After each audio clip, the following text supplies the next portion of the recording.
All right, welcome everybody to the IT Factor or the IT Factor, either way. Today we have Bob Kehr with Kehr Technologies to talk with us about his experience, some advice he might have in his company, and kind of a little bit about what he does day to day. So feel free to please put questions that you have for him in the chat, and we'll get to those. I've got a few questions as well that'll get us started. So Bob, just tell us about yourself, the work that you're currently doing, and let's start there. Okay, very good. So I actually studied engineering. I have a bachelor's degree in electrical engineering. I was an engineer for quite a long time. Ultimately went to get an MBA as well. I felt like I wanted to get more on the business side. And I feel like those things have really helped me in terms of starting a business, running a business, but actually helping me for helping our clients. I think I approach things from an engineering point of view instead of maybe at a symptomatic point of view to try to resolve problems. While I liked doing design work, what I like about IT is I'm taking existing off-the-shelf solutions and applying it to business situations so that they're more effective, more cost efficient, all the superlatives you can think of there. I actually started this business as something very different than an IT business. I was in the semiconductor and telecom business and was considering taking over a business where I was working because they were about to close their doors. Ultimately, that didn't work out. I ended up putting up a wireless internet service provider. I started as a WISP in my hometown, 3,000 people, 1 square mile, little small place. That was a lot of fun, very interesting, somewhat successful. But at that point in time, my business clients were saying, great, I've got internet, but my computers are not working. And I can't do these things with my network and can't print and all this kind of stuff. And that's sort of how I ended up where I am today. Although I sold that business and went back into corporate, in the corporate, I was working on cloud solutions. And I thought there's no way a small business owner is going to understand the cloud, when to trust it, what are the right solutions for them, how to implement it, who do you call when something doesn't work, you know? And so back in 2015, I transitioned my company to a managed service provider business.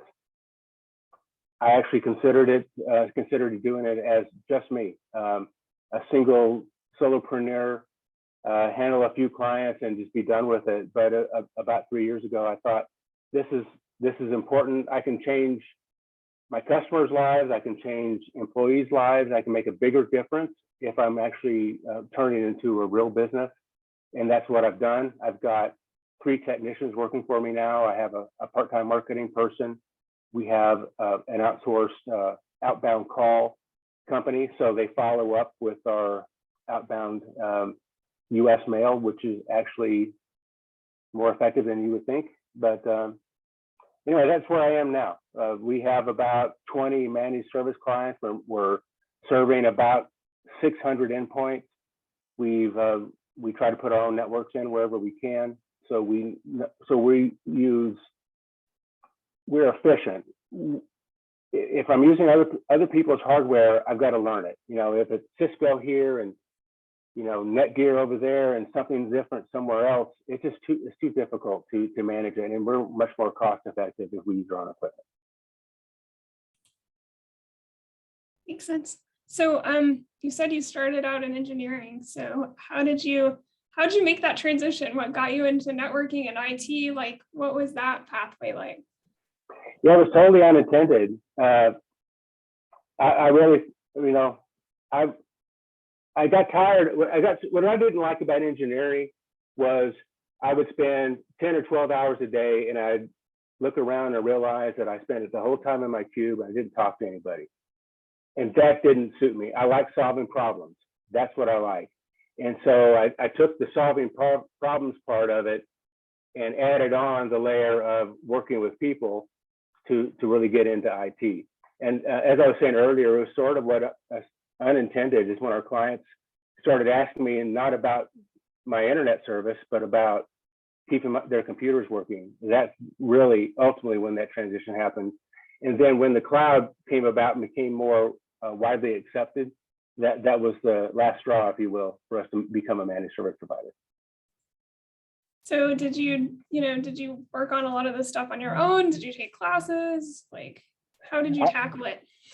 Good question. So I probably should have taken classes. I learned on the job. I mean, I remember when I was working in corporate America, I had an IP conflict on my computer. It was conflicting with the printer in the office, and I didn't know how to fix it. So I've come a long way since then. I've learned a lot about it, a lot of it on the job. I think having the troubleshooting background helped me the most. Knowing that I can solve any problem, it just may take me a little while to do it, was really how I went about it. And anyway, I probably should have taken some more classes. I think a lot of the things that you offer there are really powerful. The CCNA stuff, it's really about the network, but it's also about troubleshooting. So I sort of have a mini CCNA without really working on physical equipment. Right. You mentioned, so you're talking about the skills you needed, or the skills that you utilize the most, right? You talk about people skills and problem solving skills. What kind of people skills do you think you need or utilize the most? What are some ways, if people are like, hey, I need to work on my people skills, what advice would you have? Well, that's a very good question. I would say that there are three things that anybody who works in my company needs. They need to have the people skills. They need to be able to speak to people calmly. They need to be able to communicate complex things in a way that each person understands. This person A may understand IP config. Person B doesn't know how to spell IP. I mean, so there's a lot of variety in there, and you need to be able to speak to the people wherever they are. Secondly, you need to be good technologically. I would say they're equal, but I put the people part first. I've had some other people working here that were very strong technically, but just didn't do the people part right, and it's not a good fit. And then finally, ownership. You need to own the things that you're working on. You need to be responsible, and we need to be able to know that if you're given something to do, you're going to take care of it no matter what. And I imagine that's where that problem solving comes into, right? If you're not sure, ask, Google, right? Look it up, see what you can find. And then once you hit a wall, you can't go any further, then ask for help, right? Yeah, I mean, that's a good point. I mean, being responsible for solving it doesn't mean you have to know all the answers. It's Google, it's working with your colleagues, it's using all the resources that are available to you to get it solved. It doesn't have to be a one-man person, one person job. Everybody can be a part of it without having to, but while you're still being responsible for it. Yeah. And you don't have to know everything. I can't find the answer, and then I go ask somebody, and then I figure it out.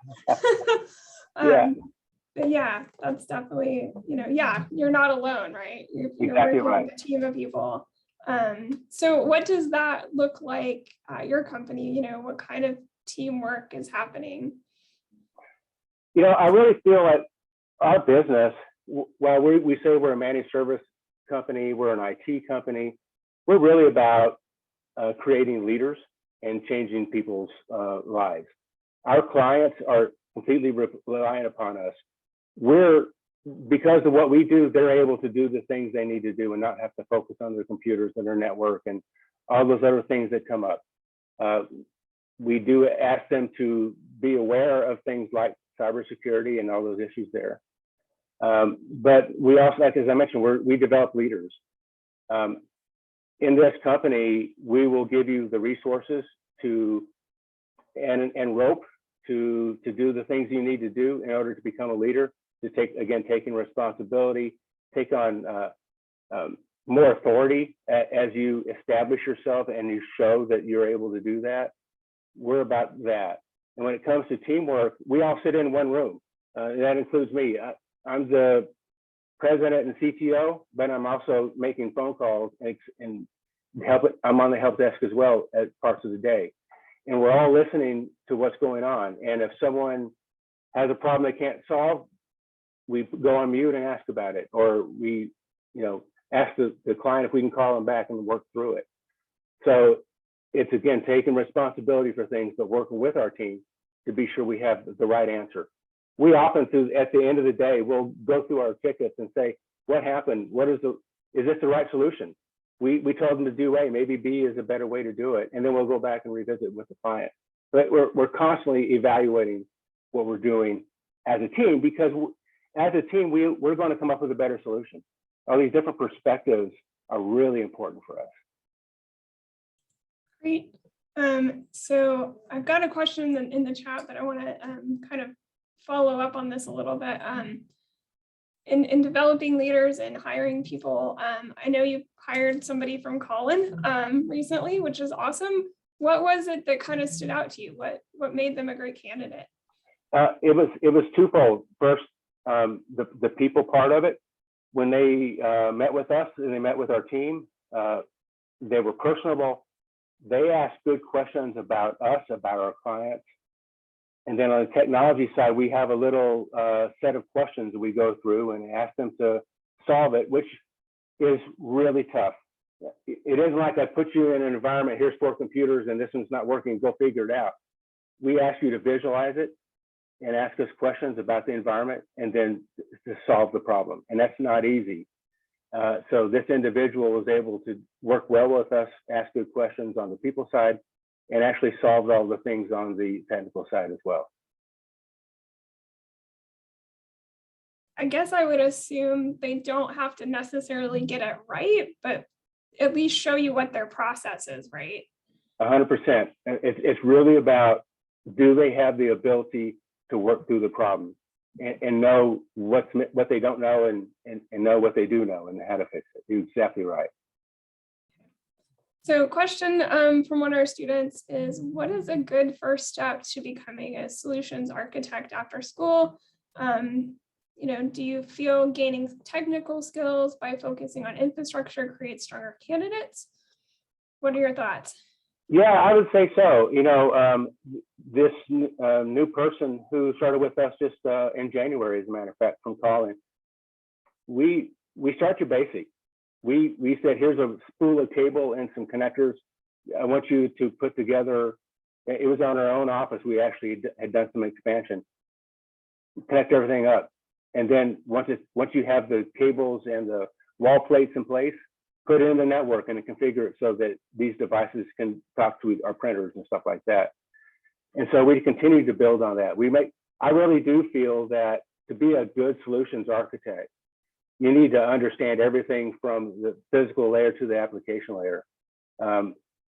Being able to visualize where the connections are, what's happening within the switch, within the firewall, in the cloud, all those sorts of things. I think you need to be able to dabble and have some exposure to all of that. I don't like building cable. It's hard work. But doing that myself, it was transformative for me and really understanding the network. And now when I walk into a telecom closet and I see racks of equipment and thousands of cables, it doesn't concern me anymore. I know that there's a rhyme and a reason, and it's just a matter of figuring that out. And then we'll understand the entire network. Great. That was a great question and great answer too. So yeah, keep putting questions in the chat here. So we've got one, how do you select products for your clients? Is it from a strict client budgetary perspective? Do you have standards on products?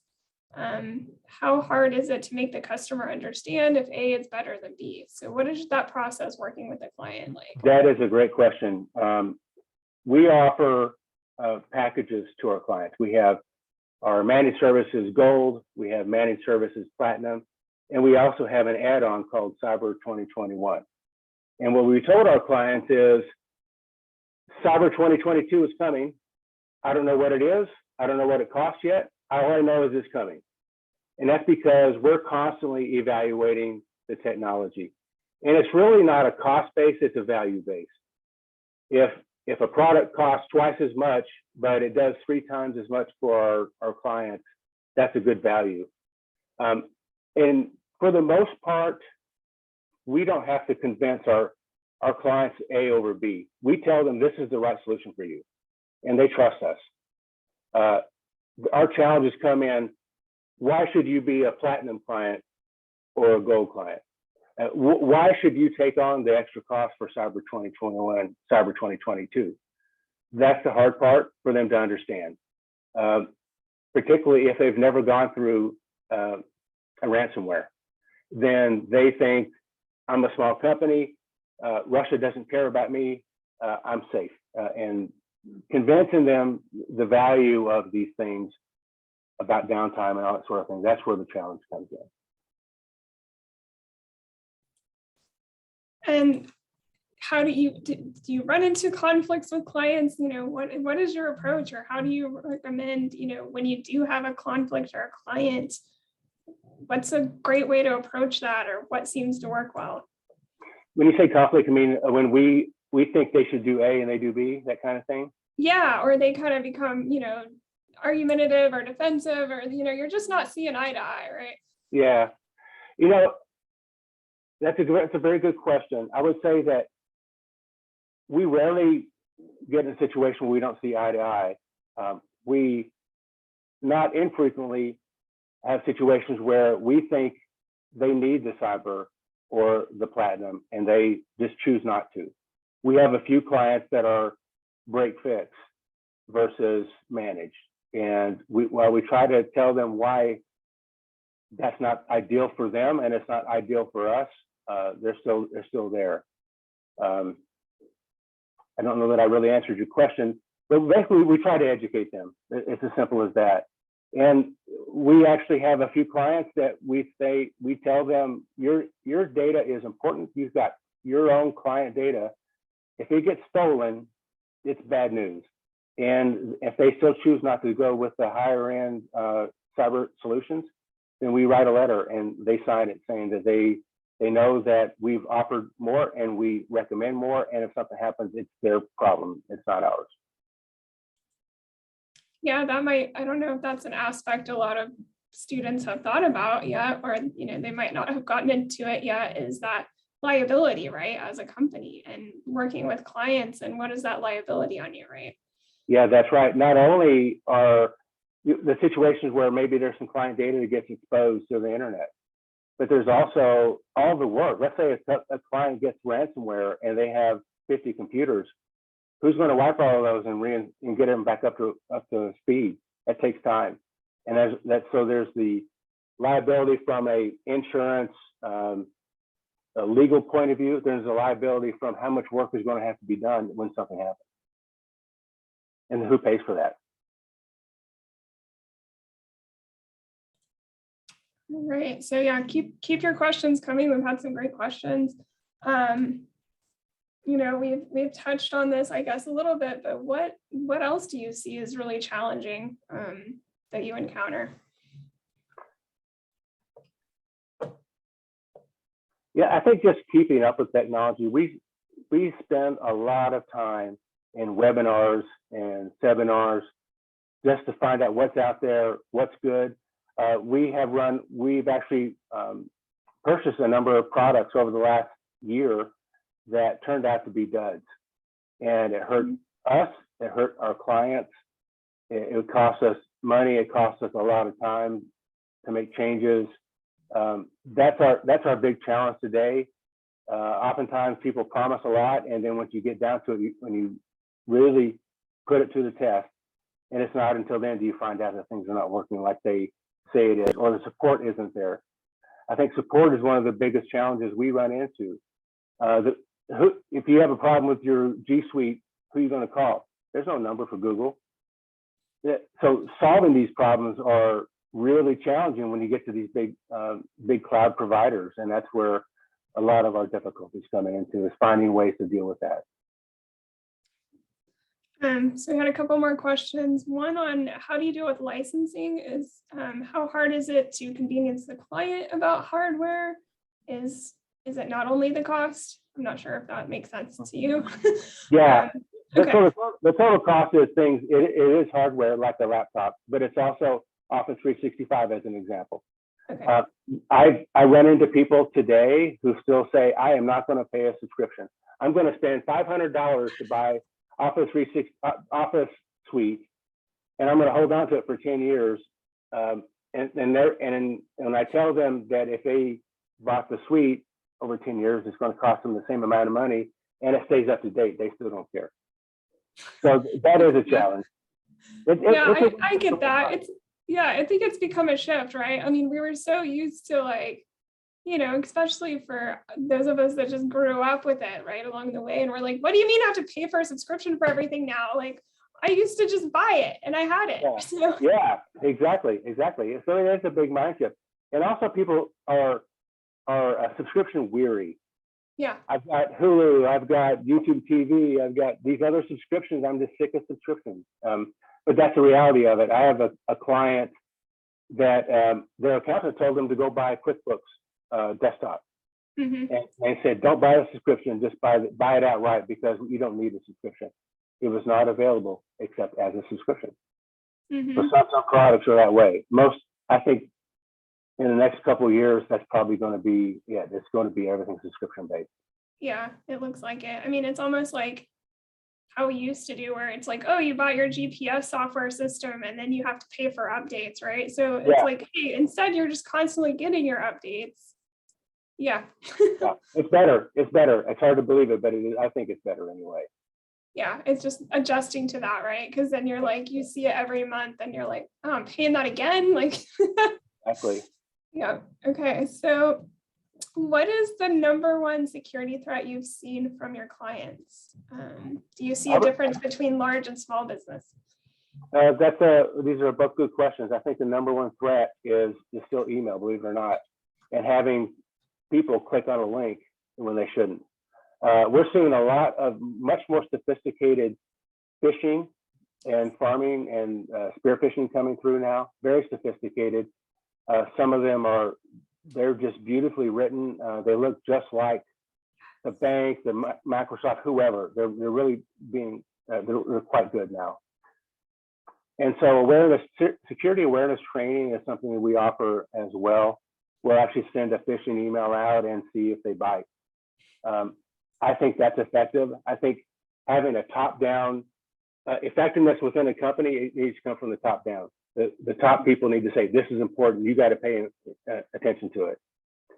When it comes to small or large, I don't know that there are any less problems with a small company. As you know, if you have an IP, you're a target. It doesn't matter whether you are Coca-Cola or Kehr Technologies. These guys are coming after you. That's all there is to it. Are you as a business prioritize? Yes, security has to be part of every solution. It absolutely must. It needs to be incorporated. That, and I would say disaster recovery. There's the security part of it, but when something happens, you still have to recover from it. And so that has to be part of every discussion with our clients. How are we going to recover? How long is it going to take, et cetera? Great questions, y'all. And kind of an aside to this, so before Jacob left, actually, I think it was one of his last days, he thought it was an email from HR, but it was actually Colin doing some phishing on their own employees. And he got taken in because it just seemed legit, right? He was like, well, I'm leaving, so I must be getting something from HR. And he did click on it. So, and then he was like, dang it, like, it just seemed, he even checked, like, you know, to see who it was from. It all seemed to check out, except there was just a couple small things, right, that would have kind of flagged you. So it is getting really difficult sometimes. I'll tell you a funny story. I was at a conference and there was a security provider there. They were giving their spiel, and one of their top technicians got a little mouthy around Super Bowl time, and it made the other guys angry because their team lost. And so they wrote a phishing email to this guy, and he fell for it. And they downloaded software on his computer. They turned it off 3 or 4 times before he started to realize what was happening. So everybody's susceptible to it. So you can never let your guard down. No, definitely not. So what are your thoughts on responsibility as to who should be monitoring and implementing IDS for companies that use cloud networking? When you say IDS, what are you speaking to, if you don't mind? Yeah, if you don't mind, Tiffany, to kind of expand on that. I'm just reading things. I don't really know much of any of this. Intrusion detection. Intrusion detection is what she means. So. Well, so good, very good. And so it depends on who owns the network, right? If you're a managed service provider and all you're doing is providing like AV and you help people connect their printers, and they have someone in-house, for example, and it's their responsibility. We are pretty much the outsourced IT for all of our clients. That's everything. It's the firewall, it's Microsoft licenses, all those sorts of things. And so in that case, it's our responsibility. And that's where we really insist on having the best hardware in place, because it's a multi-layer. It's truly multi-layer. You have to have everything in place. At the same time, having said that, while it's our responsibility, if they're not following up on our recommendations, that's again where we write the letter and say, you sign this, because we can't take responsibility if you're not going to follow our recommendations. All right, thanks. Another question, how do you compete with the quote unquote big boys who have the lion's share of the IT solution market? How do you make your niche there? Yeah, that's a good question. What we find is we're not really competing with the big guys. We're competing with everybody else who looks just like that. That's our challenge. The big guys, they're not getting in front of the businesses that's got 100 people in it. They're getting in front of the larger ones. Assuming big means, several hundred and maybe nationwide MSPs. So we really compete against others. And I tell you, it is difficult to differentiate. We all have access to the same tools. We all can buy things through the different distributors, so we get our discounts, et cetera. For us, I think our differentiation is our customer. Sorry about that. I'm struggling a little bit with the words I'm trying to come up with. It's our customer care. We truly do care about our clients, and it really comes through in the way we speak with them, with the way we will go the extra mile to solve things. Whenever I talk to a client, they often will say, "Oh, are you the owner?" And I said, "Yes, I am." And they'll tell me, "Your team is really good. I like the way they treat us. They answer the phone. They solve our problems." And unfortunately, there are lots of providers out there who are not like that. And that's why they will go the extra mile to tell me that our team is doing a good job. And that actually reflects our business. I mean, if you don't fit that culture, then you're not going to be a fit here, right? Going back to the people skill thing, that's really one of the most important parts of our business. Yeah, and that's important. I mean, I don't know about everybody else, but when I, want to do business with somebody, I'm going to look for somebody that's wanting to build that relationship, that cares about you as a client, right? That takes that time to recognize you're a person. Yeah. So yeah, for sure. Great. So another question, what are your thoughts on machine learning and artificial intelligence in regards to automation of network and security? Ooh, good one. Yeah, that's really quite interesting. It's getting, I would say those are not really at the small business arena just yet. Although the solutions we offer, like SentinelOne and others like that, they do have a lot of machine learning built in. And so it's coming, and I think it's really critical because signature-based security just doesn't cut it anymore. And so we do take advantage of these solutions that are available to pretty much everybody in terms of the managed services. And so while it is there in terms of the network setup, that's not so much there for us just yet. Okay. And And then another question, do you think cloud or IoT will eventually take the lead over emails as the leading attack surface? I think that humans are still going to be the weak link. Yeah. You know what I mean? Yep. I really do think that, well, things that go wrong with the cloud, and well, IoT very well could be very vulnerable until they get all the stuff in place to protect that. I mean, I can see that being a very big attack surface, right? But the way people get into the cloud and other things like that really is through phishing. I mean, that's a great way into the cloud. So, and Microsoft is spending millions and millions of dollars to keep people out, but it's the small people who are not spending the money, or just the well-written phishing emails that really get you. Yeah. I mean, it's reading an article not too long ago that was kind of talking about it's where it didn't matter really who you were, but maybe what was happening in your life at the time that made you more susceptible, right? So maybe, some other things are going on that impact your ability to think through that more, right? If it kind of it hits on something that you might be dealing with, like, be it money or connections, families, friends, whatever that is, right? Wherever you are, you might be more vulnerable. So yeah, exactly. I try to caution our clients about social media, because if back, particularly when Facebook first started, everybody was becoming friends with everybody all over the world, and now that you're a friend of mine, you have access. You can write a phishing email that's going to appeal to me, because you'll know all the groups I'm in, all the things I'm interested in, and all that sort of thing. Right. And then you don't even know if it's, legit your friend's account, or if they got hacked, or That's a good point. And you know what?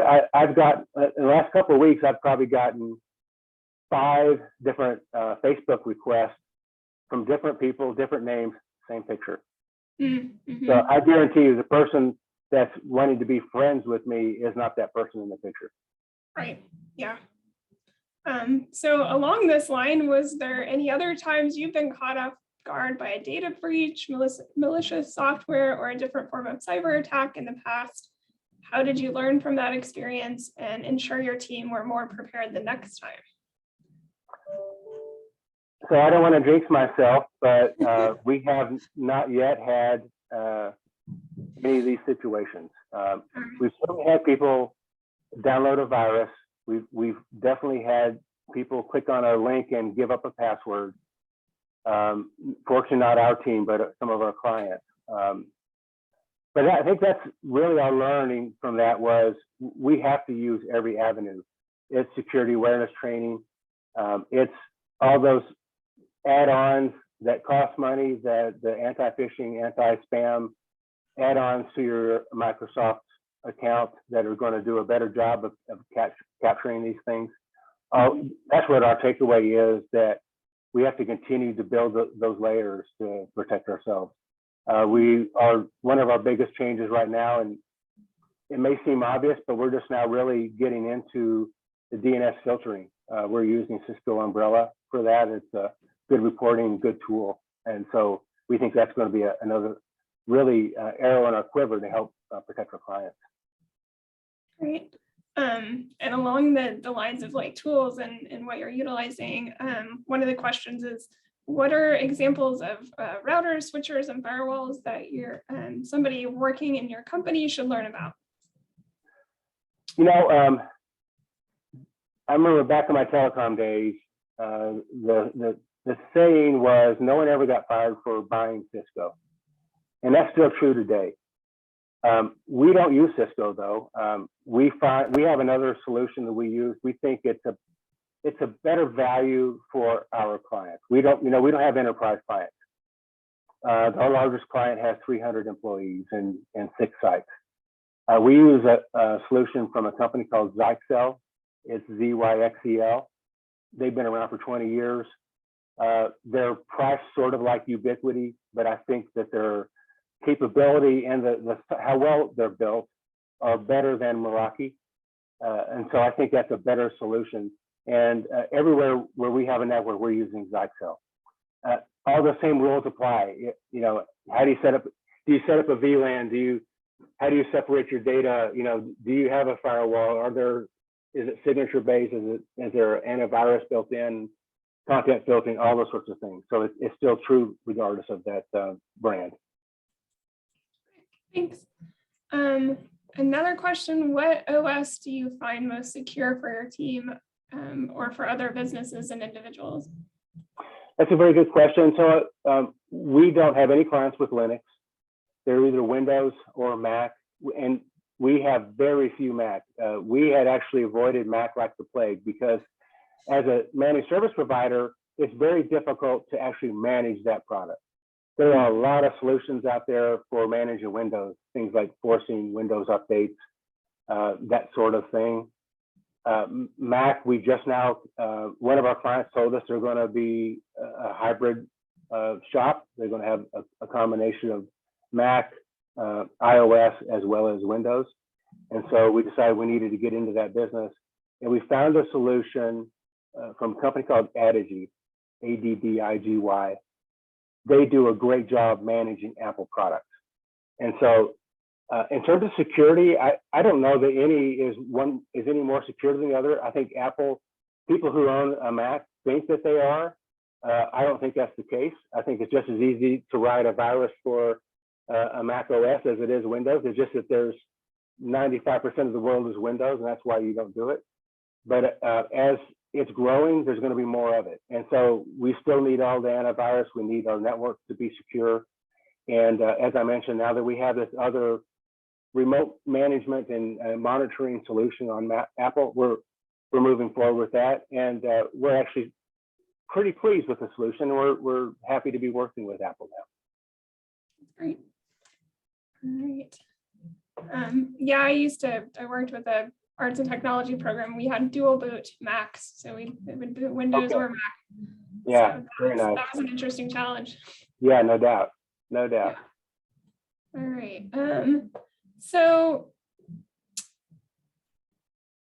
if you could pinpoint top 3 interesting things about your job. One thing I like about my job is I'm learning about other people's businesses. By providing technology for them, I have to learn about what they do, how they do it, who their clients are, who their vendors are. I think that is absolutely fascinating. And I like interacting with the people. So this, from the people point of view, that's one of the best things about my job. The other thing about my job is I'm constantly learning. I love to learn. I love to find new solutions to solve even the same problems.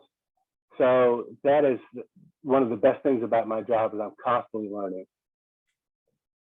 Top 3, what else? And I'm always doing something different. Now, sometimes it's the same thing, but with a different client. But a lot in my role in my company, I'm always doing something different. I'm helping hook up a printer one day, and I'm buying insurance for our company the next. And so it's a lot of variety. I really like that too. That's great. What are the things you like least? Doing everything. You know, that's the side of it, right? Yeah, it's a lot to juggle. It is. It is. Yeah. Well, it's the administrative stuff. When I get off the phone after helping a client, that feels great. When I go meet with a potential new client and I close the deal, and I know I'm going to help them to be even better, that feels good. What I don't like is some of the day in and day out stuff, the things that you got to do as part of a business that helps you to be successful, but it's not as much fun. So how do you keep yourself organized? Because that's a lot of different things, right? I would say that I don't know if I can give you a great answer on that, but 20 years ago, I probably couldn't do this job. It's taken time and experience to know what's important, where to focus, and just to juggle a lot of different things. Part of our organization is getting better because now that I have more staff and they're really good at what they do, I can feel comfortable handing things off and not having to worry about it. That helps a ton. knowing I can release it. And that's something, by the way, we tell our clients. You have a problem, you write a ticket, you can forget about it because we're going to take care of it. And that's what I like about the staff I have. If I ask them to do something, it's going to happen. Now I may need to do more work on it, but it's going to happen. I can stop worrying about it and I can focus on other things. That helps a lot with juggling different things. Yeah, I mean, that also speaks to the way you built your company, where you build in that trust and responsibility and accountability, so you don't have to worry, right? You're like, hey, y'all got it. Yeah, and we're all pulling on in the same direction. I would say that my staff treats this company like it's theirs. We all have the same vision. It's about treating customers right, doing a great job for them. It's not about who knows the most. It isn't about who's responsible for a particular thing.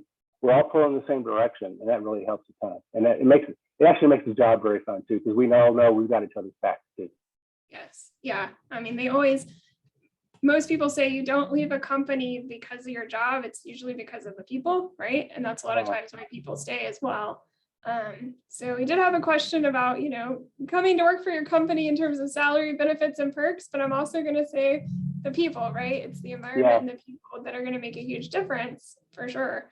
The other thing I'd like to say is that there is so much opportunity. As I mentioned, we're building leaders, and we're giving people the opportunity to become leaders. And that's not just in our company, it's in our community. One of our techs is joining the board of a nonprofit here in Plano. We're putting people in other situations where they can join a Rotary or whatever it is, your nonprofit, and to be a part of that and be out in the community and be the leader there too. And that's pretty rare, I think, to be particularly in a small company, to have an opportunity to do so much within the company and in the community. Yeah. When it comes to salary and benefits, we're pretty limited. We do have health insurance. We have 2 weeks of paid time off.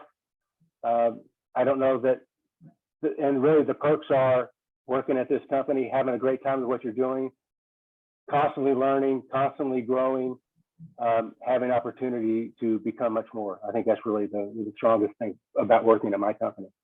Yeah, and I would say also that professional development that you're offering and connecting people to, because one of the things that we talk about in terms of career readiness is career management. So it's not just what you're working on right now, but it's continuing to do that as you go along. And so seeing those opportunities for leadership, seeing those opportunities to continue to build on your skills and strengths and whatnot. Like you said, we all started somewhere, 20 years ago. I had no clue. Yeah. Now I'm thinking about like, oh, here's all the things I can do at one time now that, 15 years ago me would be like, oh my gosh. Yeah, exactly. And I've talked to some other people that are working at the larger MSPs in the area, and they're interested in working here because they're stuck. Mm-hmm. They're on the help desk and they're not going anywhere in that company because they don't have the professional development as part of their business. And that is absolutely what we have for sure. Right. And I think those small companies, they give you an opportunity to really learn more than just one thing, right? You get to see the whole picture and how it all works together. Yes, exactly. All right. Let's see. We've got about around 10 minutes left. So let's see what other questions you have. Where do you see your business in 10 years from now? Ooh, good question. That's a good question. I want to be careful with the growth. I really see, right now we have me plus 3 techs. I think in 10 years, we'll probably have 20 technicians and some other support staff along with it. We need to be lean. We don't need a lot of administrative things going on. And I still think we're going to be predominantly in the Dallas-Fort Worth area. We just signed a client in Atlanta. We have some in other parts of the state, but I think primarily here in Dallas-Fort Worth, because there's so much happening here. And this is where we live, and this is where we invest our time in the community as well. And I really think that our community involvement is where we'll that's why we will continue to be successful in Collin County in this area. Yeah, I mean, and that community involvement is what helps spur your business as well, right? Because it's that you're seeing people, you're talking to people, you're like, by the way, this is what we do, and they're like, oh, hey, we need that, right? Yes, exactly. I think that's been the biggest detriment for us. People said, hey, it's COVID. I'm sure everybody needs your business, your work. And I said, yeah, but no one knows this. You know, that's where our challenge is. And Yeah, community involvement is how we're solving that. that's a great way to solve it for sure. Yeah. What, I guess, any lessons you've learned that you would want to impart on students? Like, what advice would you have for a student who is working on their degree right now? They're looking towards employment, they don't have experience yet, but what are some tips and advice that they can start working on now? I would say, wherever you go, make sure it's relevant. You know, and I understand you're in school, you may or may not be working, your resources are pretty limited, you're looking for a job. Don't come work for me unless you think it's really going to help your career. You know, what we're looking for are people who will always be at my company. I don't want to lose anybody, but I want them to be good enough at what they do that they can go anywhere. And I think that's what you should be looking for wherever you go. Try to find the opportunity to learn something that's going to help you advance to the next place. Sure. I think that's really critical. Yeah. Would you mind sharing your LinkedIn for students to connect with you? Yeah. You know, Awesome. it's like linkedin.com/IN, I believe, plus my name. Okay, fantastic. Just lost my train of thought. More advice for you. Put your heart and soul in it. Yeah. When people see that you are invested in the company, that it depends on the company. I'm no longer in corporate because of the way my experience in corporate. That doesn't mean that you should never be there. Some of you will excel in corporate America. Mhm. In my business, you put your heart and soul in it. I'll see it. The clients will see it, and your coworkers will see it. And that's really how you'll make a difference. And you will enjoy your work so much more. It's no longer just a job. You're no longer doing it for the paycheck. You're doing it because of the enjoyment out of it. That's really important. And I think if you can find that, you'll have a really happy and successful life. Yeah, agreed.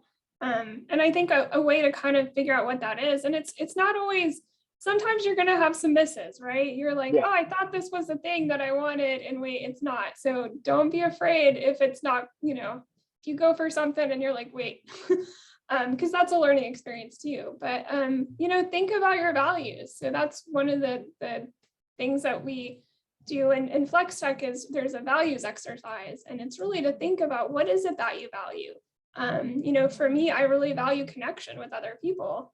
And so that's part of why I really like my job, because I get to connect with everybody. So think about what those values are. And like you said, it's more than a job, right? Because I remember one of the things my great aunt always said is you either work to earn money to do what you love, or you do a job that you love. Yeah, that's good. That's good. Speaking of values, I have a client I was just talking to the other day, and he started his business when where he was working as a salesperson, his boss asked him to be unethical, and he just couldn't do it. This is a value thing. Sometimes if you're in a position where you're being asked to do something against your own personal values, whether it's business or moral, whatever it is, even if it's legitimate or legal or whatever, if you find yourself being in a position where it doesn't fit you, you definitely need to get out of there. Yeah. Again, there are a lot of good businesses out there that are doing things that are ethical, but maybe they just don't suit your own values. And I want to be cautious about that. Agreed. Yeah. And for me, it was that gut feeling, right? I was in a job and I was like, well, I thought this is what I wanted to do because it fulfilled some of those things. But then my gut was just like, this is not where you need to be. Right. And so it's paying attention to that little voice that's like, wait a minute. Yeah, that's really good, actually. Yeah, you hit, this day and age, everybody is prepared to move and make changes. And I think there can be a lot of good in that if you're doing it for the right reasons, Yep.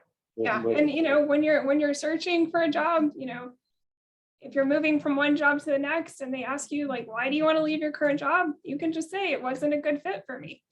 Yes, simple as that. Yeah, be prepared to maybe expand on that to make sure it makes sense for everybody, because as a hiring manager, we want to understand that we don't want somebody to come in for 3 months and then move on because it wasn't a good fit. We both want that good fit, I would say. Right. Yeah. So you could say it wasn't a good fit. This is what I am looking for, right? To make that clear. So you don't bash your other boss or your other job, right? But precisely, be clear on what you are looking for sure. Yeah. Great point. Good. So we've just got a few minutes left. Can wrap up here. So this was fantastic. Thank you, Bob. You provided a lot of really great in-depth information for everyone. Thank you for the opportunity. I value my connection and relationship with Collin College. I've got good staff from there, and I expect more as we grow. I think you're going to be a good resource for us. I like the things you're touching on. It's the people skills, absolutely critical. And I think that's true no matter what you're doing. Plus the technical skills, that's a great combination. And I look forward to working with more of your graduates. Great. Well, we look forward to working more with you as well. So really appreciate you taking the time today. Thank you so much. Yeah, you're welcome. All right. Well, thanks everybody.